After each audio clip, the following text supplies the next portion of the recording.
नमस्ते प्यारे साथियों, कैसे हैं आप सभी। आशा करता हूं बहुत ही अच्छे होंगे और अच्छे से पढ़ाई कर रहे होंगे।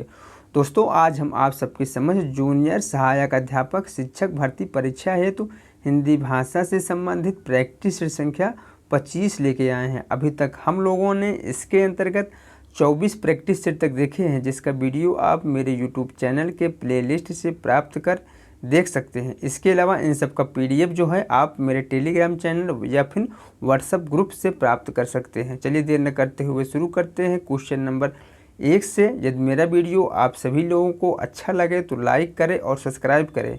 दोस्तों, आप लोग मुझे कमेंट करके ज़रूर बताइएगा कि आप लोगों का कितना क्वेश्चन सही हुआ है। क्वेश्चन नंबर 1 है, इस्तवार द ल लिटरेचर इंदोई हिंदुस्तानी नामक इतिहास ग्रंथ के लेखक कौन हैं? जॉर्ज गैरिसन हैं या फिर मिस्र बंधु हैं या फिर गार्सा द तासी हैं या फिर वोल्टेयर हैं। तो इस इतिहास ग्रंथ के जो लेखक हैं वह है गार्सा द तासी, जो कि एक फ्रांस विद्वान थे। दोस्तों, यह जो इतिहास ग्रंथ है तो हिंदी साहित्य का प्रथम इतिहास ग्रंथ है जो कि फ्रेंच भाषा में लिखा गया था। चलिए हम लोग अगला क्वेश्चन देखते हैं। क्वेश्चन नंबर 2 देखते हैं, आचार्य शुक्ल का हिंदी साहित्य का इतिहास किस पुस्तक की भूमिका के रूप में लिखा गया है? नागरी पंचाणी पत्रिका या फिर हिंदुई साहित्य का इतिहास या फिर हिंदी शब्द सागर या फिर हिंदी भाषा का इतिहास। तो आचार्य शुक्ल का हिंदी साहित्य का इतिहास जो है हिंदी शब्द सागर की भूमिका के रूप में लिखा गया है, इसलिए ऑप्शन नंबर सी सही हो जाएगा। चलिए हम लोग अगला क्वेश्चन देखते हैं। इतिहास लेखन एवं विश्लेषण के प्रति पारंपरिक भारतीय दृष्टिकोण कैसा रहा है? वस्तुपरक रहा है, आदर्शमूलक आध्यात्मिक रहा है या फिर विश्लेषणात्मक रहा है या फिर तर्कमूलक रहा है? तो इसमें जो ऑप्शन सही हो जाएगा ऑप्शन नंबर बी हो जाएगा, आदर्शमूलक आध्यात्मिक रहा है। चलिए हम लोग अगला क्वेश्चन देखते हैं। क्वेश्चन नंबर 4 देखते हैं, हिंदी साहित्य का आरंभ के विषय में संगत विकल्प का हमें चयन करना है। तो बताइए आप लोग, हिंदी साहित्य का प्रारंभ के संदर्भ में कौन सा विकल्प इनमें से सही है? ऑप्शन ए है राम कुमार वर्मा आदिकाल या फिर रामचंद्र शुक्ल भक्तिकाल या फिर राहुल संकीर्तन हिंदी साहित्य का जो आरंभ जो हो मुंज से मानते हैं या फिर हजारी प्रसाद द्विवेदी जो हिंदी साहित्य का आरंभ सरहप्पा से मानते हैं। तो इसमें जो सही ऑप्शन हो जाएगा ऑप्शन नंबर ए हो जाएगा, राम कुमार वर्मा जो है हिंदी साहित्य का आरंभ जो है आदिकाल से मानते हैं, इसलिए ऑप्शन नंबर इसमें ए सही हो जाएगा। चलिए हम लोग अगला क्वेश्चन देखते हैं। क्वेश्चन नंबर 5 देखते हैं, पंचमकार मध्य मांस मत्स्य मैथुन और मुद्रा का विधान किस साहित्य में मिलता है? बताइए, पंचमकार का विधान किस साहित्य में मिलता है? जैन साहित्य में, नाथ साहित्य में, संत साहित्य में या फिर सिद्ध साहित्य में? तो इसमें जो ऑप्शन सही हो जाएगा, पंचमकार का विधान जो है वह नाथ साहित्य में मिलता है, ऑप्शन नंबर बी सही हो जाएगा। चलिए हम लोग अगला क्वेश्चन देखते हैं। क्वेश्चन नंबर 6 देखते हैं, संदेश रासक की रचना विधा है। बताइए आप लोग, संदेश रासक की रचना विधा क्या है? महाकाव्य है या फिर आख्यानक गीत है या फिर खंड काव्य है या फिर वीर गीत है?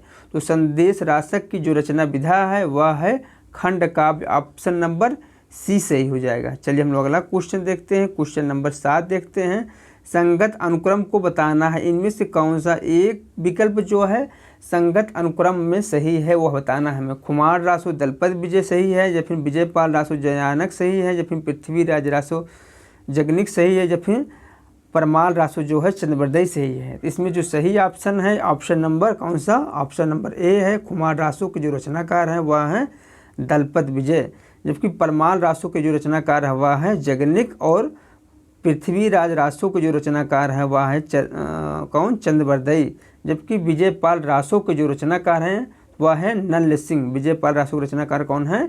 नल सिंह। इसमें ऑप्शन नंबर ए सही हो जाएगा। चलिए हम लोग अगला क्वेश्चन देखते हैं, एक नार ने अचरज किया, सांप मार पिंजरे में दिया, काव्य पंक्ति के रचयिता हैं? चंद्रवर्दई हैं, केदार कवि हैं, भारतेंदु हैं या फिर अमीर खुसरो हैं?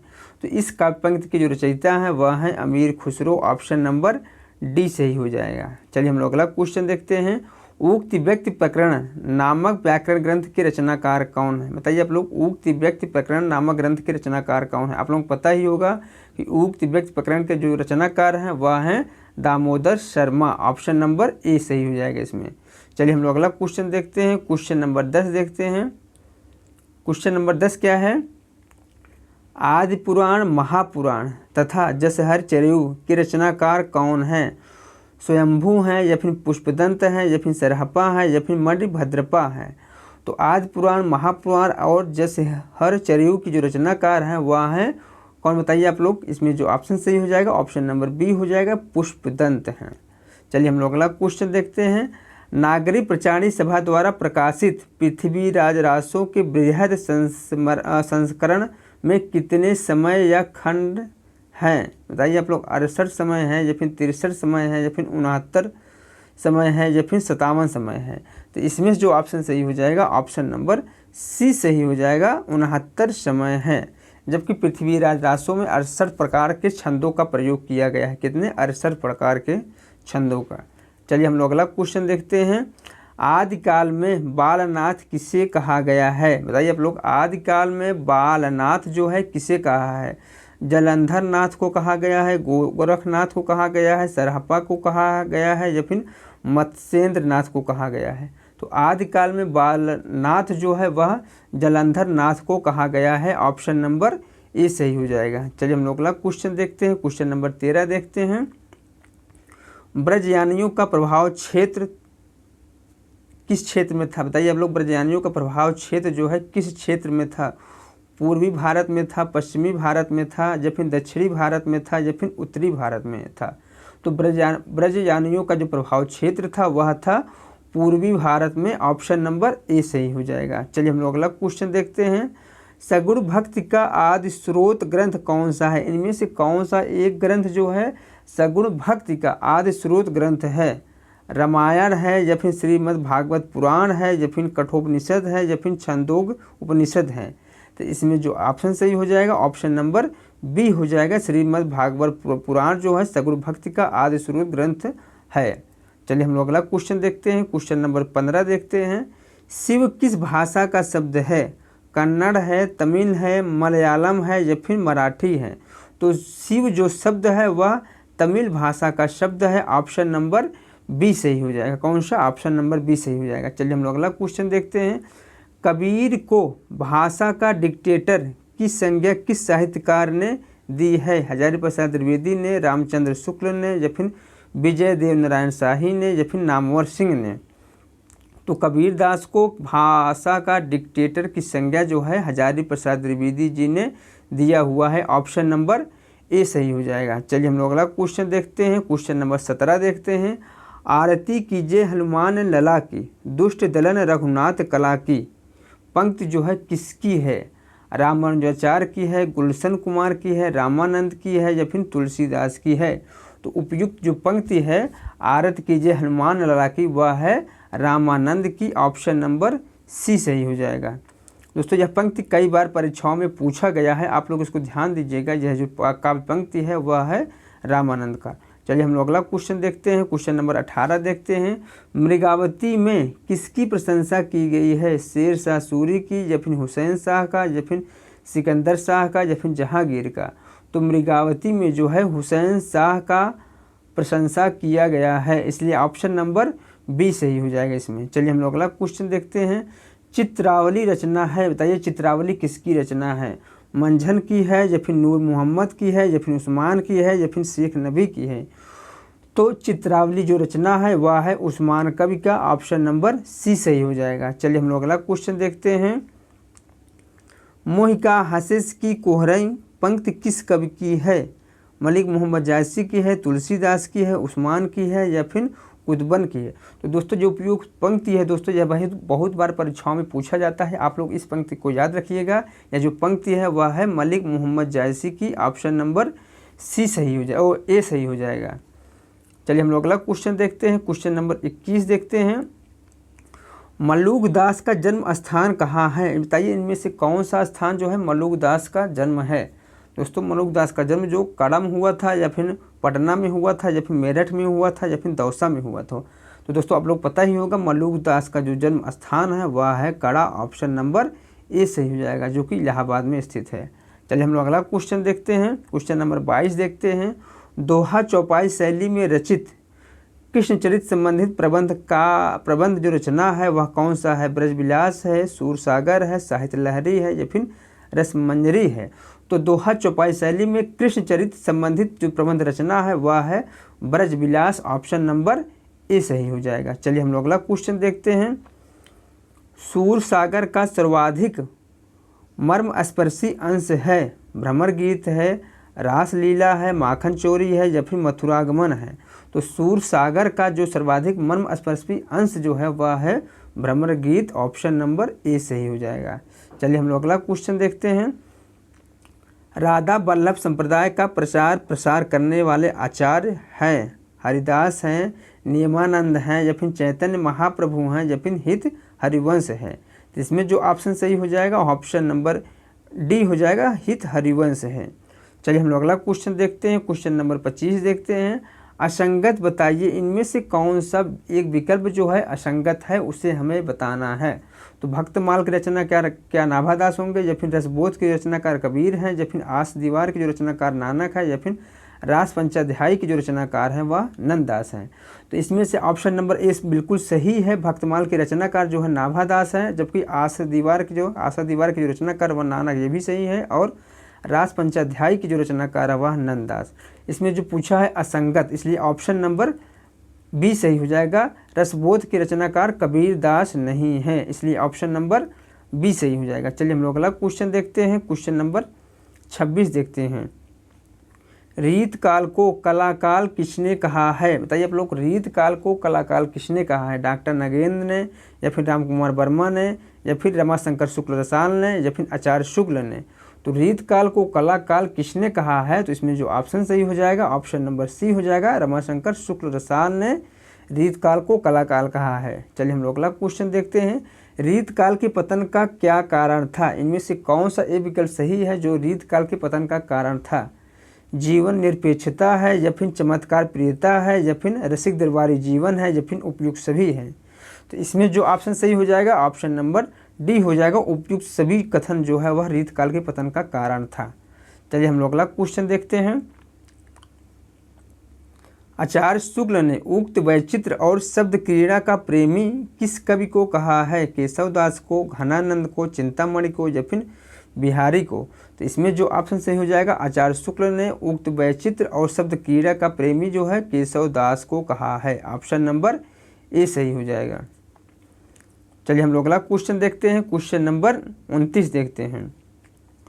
सुजान विनोद के रचनाकार कौन है? बताइए आप लोग, सुजान विनोद के रचनाकार कौन हैं? घनानंद हैं, देव कवि हैं, मतीराम हैं या फिर पद्माकर हैं? तो सुजान विनोद के जो रचनाकार हैं वह है देव कवि, ऑप्शन नंबर बी सही हो जाएगा। चलिए हम लोग अगला क्वेश्चन देखते हैं। रीत काल का अंतिम आचार्य कवि कौन है? बताइए लोग, रीत काल का अंतिम आचार्य कवि कौन है? भिखारी दास है, चिंतामणि हैं, पद्माकर हैं या फिर भूषण हैं? तो रीत काल का अंतिम कवि जो है वह है भिखारी दास, ऑप्शन नंबर ए सही हो जाएगा। चलिए हम लोग अगला क्वेश्चन देखते हैं। यद्यपि सुजात सुलक्षणी सुवर्ण सरस सुवृत किसकी पंक्ति हैं? देव कवि की है, केशवदास की है, मतीराम की है या फिर भूषण कवि की है? तो उपयुक्त जो काव्य पंक्ति है वह है केशवदास का, ऑप्शन नंबर ए सही हो जाएगा। चलिए हम लोग अगला क्वेश्चन देखते हैं। प्रेम का पीर का कवि किसे कहा जाता है? बताइए आप लोग, इनमें से प्रेम का पीर कवि किसे कहा जाता है? सेनापति को, बिहारी को, घनानंद को या फिर आलम को? तो इसमें जो ऑप्शन सही हो जाएगा प्रेम का पीर कवि जो है घनानंद को कहा जाता है, ऑप्शन नंबर सी सही हो जाएगा। चलिए हम लोग अगला क्वेश्चन देखते हैं। किस कवि को रीतबद्ध एवं रीतमुक्त दोनों कवियों की श्रेणी में रखा जाता है? बताइए आप लोग, इनमें से किसे रीतबद्ध और रीतमुक्त दोनों श्रेणियों में रखा जाता है? द्विजदेव को, घनानंद को, रसखान को या फिर आलम को? तो इसमें जो ऑप्शन सही हो जाएगा द्विजदेव को रीतबद्ध और रीतमुक्त दोनों श्रेणियों में रखा जाता है, इसलिए ऑप्शन नंबर ए सही हो जाएगा। चलिए हम लोग अगला क्वेश्चन देखते हैं, क्वेश्चन नंबर 34 देखते हैं। कौन सा कवि भारतेंदु मंडल का नहीं? इनमें से कौन सा एक कवि जो है भारतेंदु मंडल का नहीं है? प्रेमघन नहीं है, अंबिका दत्त व्यास नहीं है, या फिर राधा कृष्ण दास नहीं है, या फिर प्रताप सिंह नहीं है। तो भारतीय मंडल के कवि जो है प्रेमघन भी हैं, अंबिका दत्त व्यास भी हैं और कृष्ण दास भी हैं, जबकि प्रताप सिंह जो है भारतीय मंडल के कवि नहीं है, इसलिए ऑप्शन नंबर डी सही हो जाएगा। चलिए हम लोग अगला क्वेश्चन देखते हैं। मैथिली शरण गुप्त के गुरु कौन थे? दोस्तों आप लोग बहुत अच्छी तरह पता होगा और यह एग्जाम में कई बार पूछा गया है कि मैथिली शरण गुप्त के गुरु कौन थे। महावीर प्रसाद द्विवेदी थे, बालमुकुंद गुप्त थे, या फिर श्रीधर पाठक थे, या फिर भारतेंदु हरिश्चंद्र थे। तो मैथिली शरण गुप्त के जो गुरु थे वह थे Mahavir Prasad Dwivedi. Option number A सही हो जाएगा। कौन सा? ऑप्शन नंबर ए सही हो जाएगा। चलिए हम लोग अगला क्वेश्चन देखते हैं। अति खल की संगत करने से जग में मान नहीं रहता है। पंक्ति किसकी है? मैथिली शरण गुप्त की है, नाथूराम शर्मा की है, या फिर रामचरित उपाध्याय की है, या फिर राम नरेश त्रिपाठी की है। तो उपयुक्त काव्य पंक्ति जो है वह है रामचरित उपाध्याय की। ऑप्शन नंबर सी सही हो जाएगा। चलिए हम लोग अगला क्वेश्चन देखते हैं। ले चल वहाँ मुझे बुलावा देकर मेरे नाविक धीरे धीरे पंक्ति के आधार पर किस कवि को पलायनवादी घोषित किया गया है? जयशंकर प्रसाद को, सुमित्रा नंदन पंत को, या फिर सूर्यकांत त्रिपाठी निराला को, या फिर रामकुमार वर्मा को। तो इसमें जो ऑप्शन सही हो जाएगा ऑप्शन नंबर ए हो जाएगा। जयशंकर प्रसाद को पलायनवादी घोषित किया गया है। छायावाद को विच्छिन्न मोती की सी तरलता किसने कहा है? सुमित्रा नंदन पंत ने, सूर्यकांत त्रिपाठी निराला ने, या फिर जयशंकर प्रसाद ने, या फिर नंद दुलारे वाजपेयी ने। तो छायावाद को विच्छिन्न मोती की सी तरलता जो है किसने कहा है? तो जयशंकर प्रसाद जी ने कहा है। ऑप्शन नंबर सी सही हो जाएगा। चलिए हम लोग अगला क्वेश्चन देखते हैं। मिलन का मत नाम लो, मैं विरह में चिर हूँ। पंक्ति के रचनाकार हैं सुमित्रा नंदन पंत हैं, महादेवी वर्मा है, या फिर जयशंकर प्रसाद हैं, या फिर इनमें से कोई नहीं। तो उपयुक्त काव्य पंक्ति के जो रचनाकार हैं वह हैं Mahadevi Verma. Option number B सही हो जाएगा। चलिए हम लोग अगला क्वेश्चन देखते हैं। मैं उस जनपद का कवि हूँ कृति के रचनाकार हैं पवन करण हैं, या फिर नागार्जुन हैं, या फिर लीलाधर जगूड़ी हैं, या फिर त्रिलोचन हैं। तो मैं उस जनपद का कवि हूँ कृति के जो रचनाकार हैं वह हैं त्रिलोचन। ऑप्शन नंबर डी सही हो जाएगा। चलिए हम लोग अगला क्वेश्चन देखते हैं। क्वेश्चन नंबर 41 देखते हैं। असंगत विकल्प का चयन करना है। इनमें से कौन सा एक विकल्प जो है वह असंगत है उसे हमें बताना है। बताइए पसाड़ी किसकी रचना है? शिवमंगल सुमन की रचना है, या फिर चंदना जो है नागार्जुन की रचना है, या फिर जागते रहो भारत भूषण अग्रवाल की रचना है, या फिर खजोरा जो है निराला की रचना है। तो इसमें खजोरा जो है निराला की रचना बिल्कुल सही है। जागते रहो भी जो रचना है वह भारत भूषण अग्रवाल की रचना है, यह भी सही है। और चंदना जो है वह नागार्जुन की रचना है, यह भी सही है। जबकि पसाड़ी जो है शिवमंगल सुमन की रचना नहीं है, इसलिए ऑप्शन नंबर इसमें ए हो जाएगा। पसाड़ी जो है वह नागार्जुन की रचना है। ठीक है, चलिए हम लोग अगला क्वेश्चन देखते हैं। क्वेश्चन नंबर 42 देखते हैं। इंद्रिय बोध का कवि किसे कहा जाता है? इनमें से कौन जो है इंद्रिय बोध के कवि हैं? शमशेर बहादुर सिंह हैं, या फिर प्रभाकर माचवे हैं, या फिर गिरजा कुमार माथुर हैं, या फिर अज्ञे हैं। तो इसमें जो सही ऑप्शन हो जाएगा इंद्रिय बोध के जो कवि हैं वह हैं Girija Kumar Mathur. Option number C सही हो जाएगा। चलिए हम लोग अगला क्वेश्चन देखते हैं। ठंडा लोहा के कवि हैं, बताइए ठंडा लोहा के कवि कौन हैं? गिरजा कुमार माथुर हैं, धर्मवीर भारती हैं, भवानी प्रसाद मिश्र हैं, या फिर नरेश मेहता हैं। तो दोस्तों आप लोग बहुत अच्छी तरह से पता होगा कि ठंडा लोहा के जो रचनाकार हैं वह कौन है? वह हैं Dharamvir Bharati. Option number B सही हो जाएगा। चलिए हम लोग अगला क्वेश्चन देखते हैं। क्वेश्चन नंबर 44 देखते हैं। नाटक जारी है किस विधा की रचना है? उपन्यास विधा की है, कविता विधा की है, या फिर नाटक विधा की है, या फिर निबंध विधा की है? तो आप लोग पता ही होगा नाटक जारी है यह कविता संग्रह है, जिसके लेखक जो हैं कौन है? लीलाधर जगूड़ी है, इसलिए ऑप्शन नंबर बी सही हो जाएगा।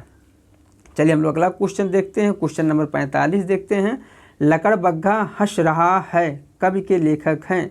लीलाधर जगूड़ी हैं, या फिर चंद्रकांत देवताले हैं, या फिर श्रीकांत वर्मा हैं, या फिर असद जयदी हैं।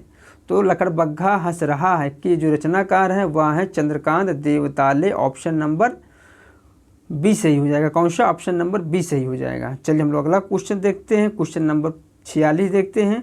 मैं एक फेरी वाला काव्य संकलन किसका है? कुमार विकल का है, राही मासूम रजा का है, या फिर गिरीश चंद्र श्रीवास्तव का है, या फिर अजीत कुमार का है? तो मैं एक फेरी वाला जो है कविता संग्रह की रचना है। इसकी जो रचनाकार है वह कौन है? तो वह है राही मासूम रजा। ऑप्शन नंबर बी सही हो जाएगा। चलिए हम लोग अगला क्वेश्चन देखते हैं। लल्लू लाल की सर्वाधिक प्रसिद्ध पुस्तक कौन सी है? इनमें से कौन सी पुस्तक जो है लल्लू लाल की सर्वाधिक प्रसिद्ध है? चंद्रावती है या फिर उदयभान चरित है या फिर प्रेम सागर है या फिर मसादी रेस भाषा है? तो इसमें जो ऑप्शन सही हो जाएगा ऑप्शन नंबर सी सही हो जाएगा। प्रेम सागर जो रचना है लल्लू लाल की सर्वाधिक प्रसिद्ध पुस्तक है। चलिए हम लोग अगला क्वेश्चन देखते हैं। भारतीय शिक्षा का मैग्ना कार्टा कहा जाता है, किसे कहा जाता है? बताइए आप लोग, भारतीय शिक्षा का मैग्ना कार्टा किसे कहा जाता है? चार्टर एक्ट 1813 या फिर वुड घोषणा पत्र जो है 1854 या फिर मैकाले शिक्षा नीति 1835 या फिर चार्टर एक्ट 1823? तो भारतीय शिक्षा का मैग्ना कार्टा जो है वह वुड घोषणा पत्र को कहा जाता है। ऑप्शन नंबर बी सही हो जाएगा। चलिए हम लोग अगला क्वेश्चन देखते हैं। भारतेंदु का कौन सा नाटक मौलिक है? बताइए इनमें से कौन सा नाटक जो है भारतेंदु का मौलिक नाटक है? वैदिक हिंसा हिंसा न भवत या फिर भारत दुर्दशा या फिर विशेष विस्मोधम? इसमें जो या फिर उपयुक्त सभी? तो भारतेंदु का जो नाटक मौलिक नाटक है वह तीनों है, इसलिए ऑप्शन नंबर इसमें ऑप्शन नंबर डी सही हो जाएगा, उपयुक्त सभी। चलिए हम लोग अगला क्वेश्चन देखते हैं। सिंदूर की होली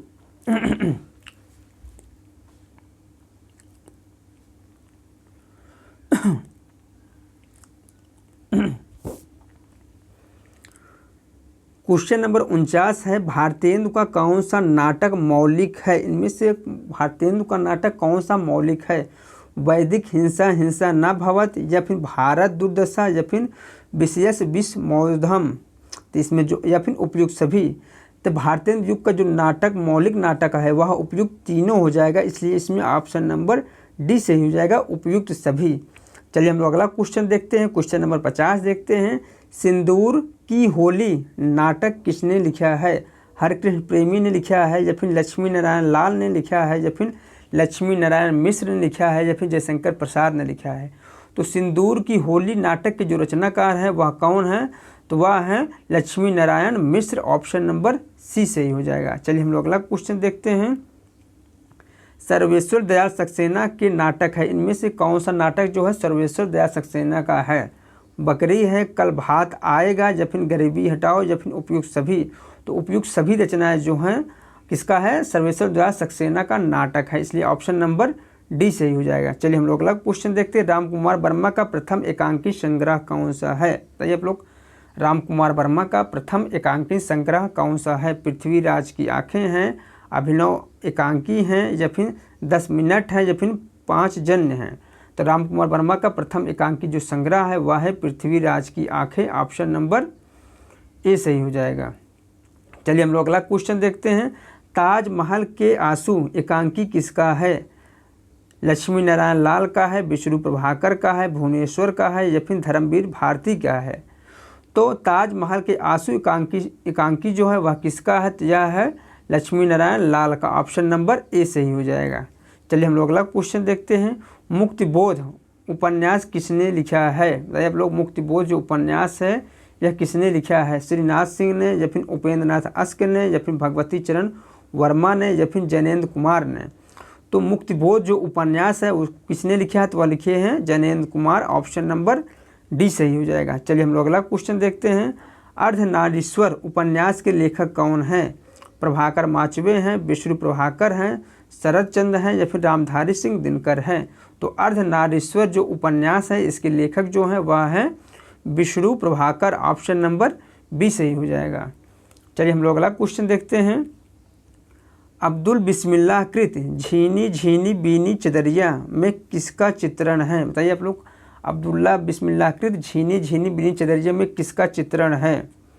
ऑप्शन ए है कबीर के जीवन काल का या फिर भारत की सांप्रदायिक समस्या का या फिर बुनकरों के जीवन संघर्ष का या फिर इनमें से कोई नहीं?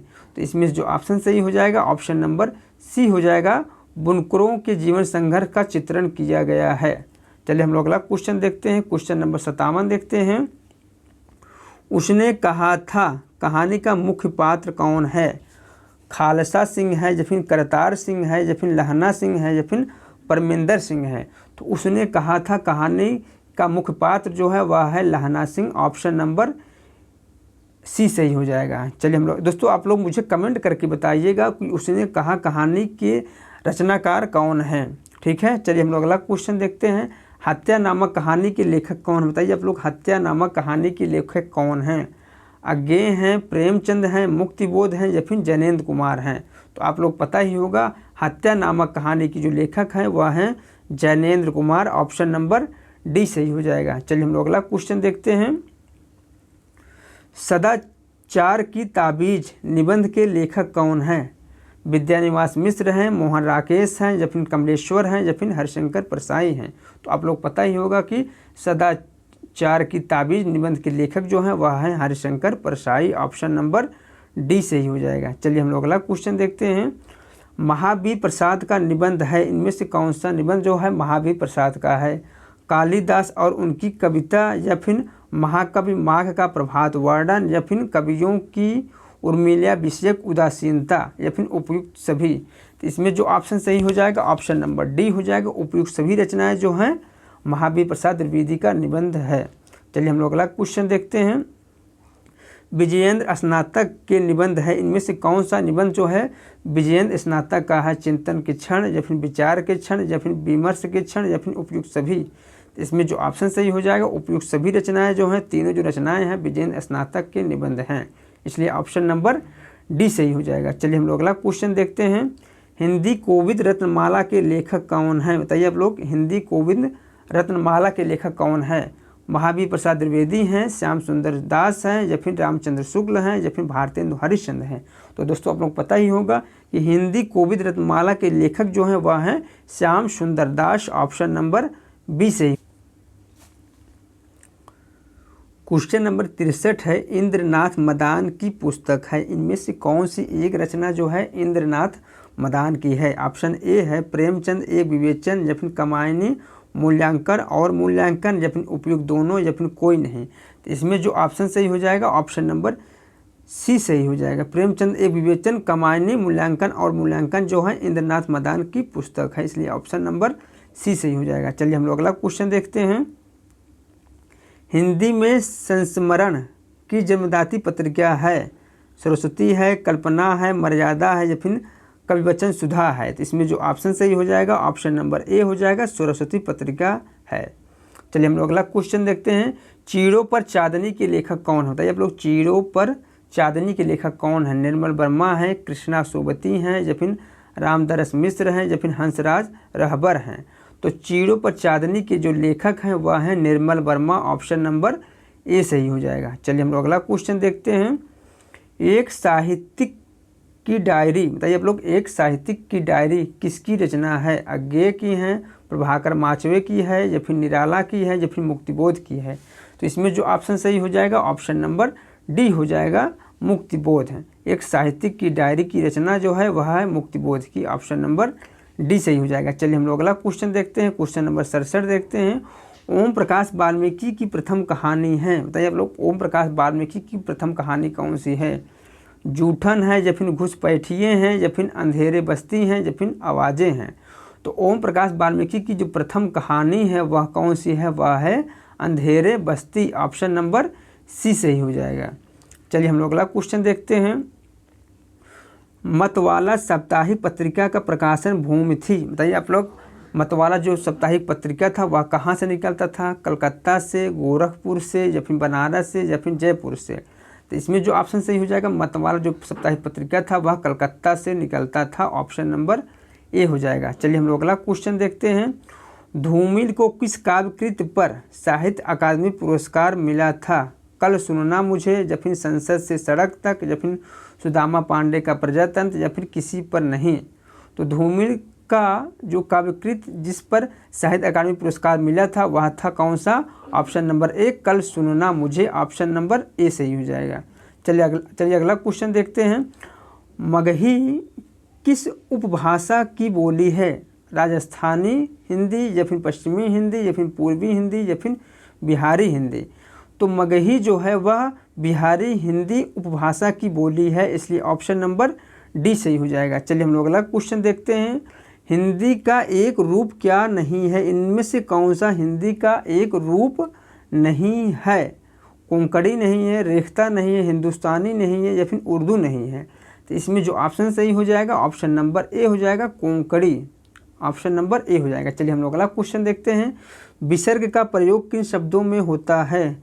तद्भव, तत्सम, संकर या फिर इनमें से कोई नहीं। इसमें जो ऑप्शन सही हो जाएगा, विसर्ग का प्रयोग जो है वह तत्सम शब्दों में होता है। ऑप्शन नंबर बी सही हो जाएगा। चलिए हम लोग अगला क्वेश्चन देखते हैं। लीची किस भाषा का शब्द है? चीनी है, अरबी है, पुर्तगाली है या फिर हिंदी है?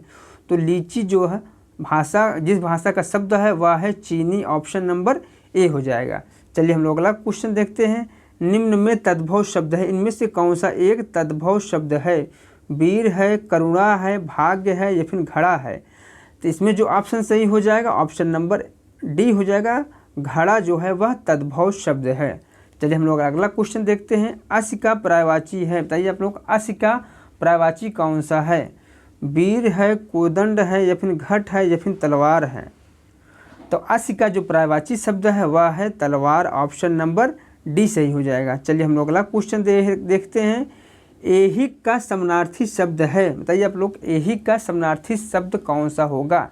तो इसमें जो ऑप्शन सही हो जाएगा ऑप्शन नंबर ए हो जाएगा, यह लोकस्थ जो है ऐहिक का समानार्थी शब्द है। चलिए हम लोग अगला क्वेश्चन देखते हैं। उपादान का समानार्थी शब्द है, बताइए आप लोग उपादान का समानार्थी शब्द कौन सा है?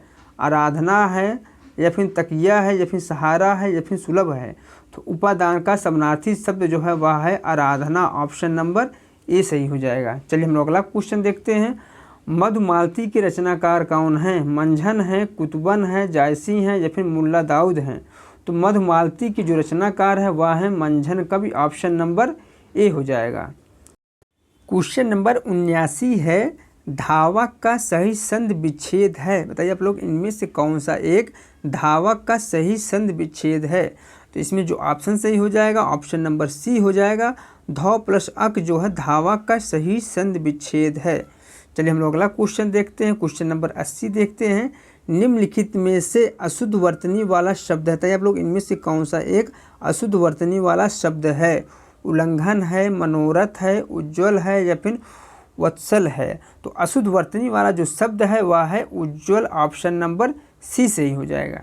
चलिए हम लोग अगला क्वेश्चन देखते हैं। निम्नलिखित में से कौन सा वाक्य सही है, बताइए आप लोग इनमें से कौन सा एक वाक्य सही है? ऑप्शन ए है श्री राम 14 वर्ष के बाद वन से वापस लौटे, या फिर ऑप्शन बी है श्री राम 14 वर्ष के बाद वनवास से वापस लौटे, या फिर ऑप्शन सी है श्री राम 14 वर्ष के बाद वन से वापस लौटे, या फिर ऑप्शन डी है श्री राम 14 वर्ष के बाद वन से लौटे। इसमें से जो सही ऑप्शन हो जाएगा ऑप्शन नंबर डी हो जाएगा। कौन सा? ऑप्शन नंबर डी हो जाएगा, श्री राम 14 वर्ष के बाद वन से लौटे। चलिए हम लोग अगला क्वेश्चन देखते हैं। क्वेश्चन नंबर 82 देखते हैं। झंडा ऊंचा रहे हमारा, विजयी विश्व तिरंगा प्यारा के रचयिता हैं? श्यामलाल गुप्ता पार्षद हैं, श्याम बिहारी हैं या फिर श्याम नारायण पांडे हैं या फिर दिनकर हैं? तो झंडा ऊंचा रहे हमारा, विजयी विश्व तिरंगा प्यारा के जो रचयिता हैं वह हैं श्याम लाल गुप्ता पार्षद। ऑप्शन नंबर ए हो जाएगा। चलिए हम लोग अगला क्वेश्चन देखते हैं। क्वेश्चन नंबर 83 देखते हैं। इनमें व्यक्तिवाचक संज्ञा कौन सी है, बताइए आप लोग इनमें से कौन सी एक व्यक्तिवाचक संज्ञा है? पर्वत है, सोना है, गंगा है या फिर मनुष्य है? तो व्यक्तिवाचक संज्ञा जो है वह है गंगा। ऑप्शन नंबर सी सही हो जाएगा। चलिए हम लोग अगला क्वेश्चन देखते हैं। निम्नलिखित में से कौन सा शब्द कृदंत है, बताइए आप लोग कौन सा एक शब्द कृदंत है? लघुता है, धनवान है या फिर पांडित्य है या फिर मिलावट है? तो कृदंत जो शब्द है वह है मिलावट। ऑप्शन नंबर डी सही हो जाएगा। चलिए हम लोग अगला क्वेश्चन देखते हैं। हवन में जलाने वाली लकड़ी के लिए शुद्ध शब्द है, बताइए आप लोग हवन में जलाने वाली लकड़ी के लिए शुद्ध शब्द है तो वह कौन सा है? इसमें जो ऑप्शन सही हो जाएगा ऑप्शन नंबर डी हो जाएगा, संविधा। चलिए हम लोग अगला क्वेश्चन देखते हैं। दोस्तों क्वेश्चन नंबर 86 से 90 तक गद्यांश के आधार पर हम लोगों को प्रश्न के उत्तर देखने हैं। तो दोस्तों आप लोग वीडियो रोक करके गद्यांश देख लीजिएगा। हम सीधा प्रश्न देखते हैं। प्रश्न संख्या 86 देखते हैं। प्रश्न संख्या 86 क्या है?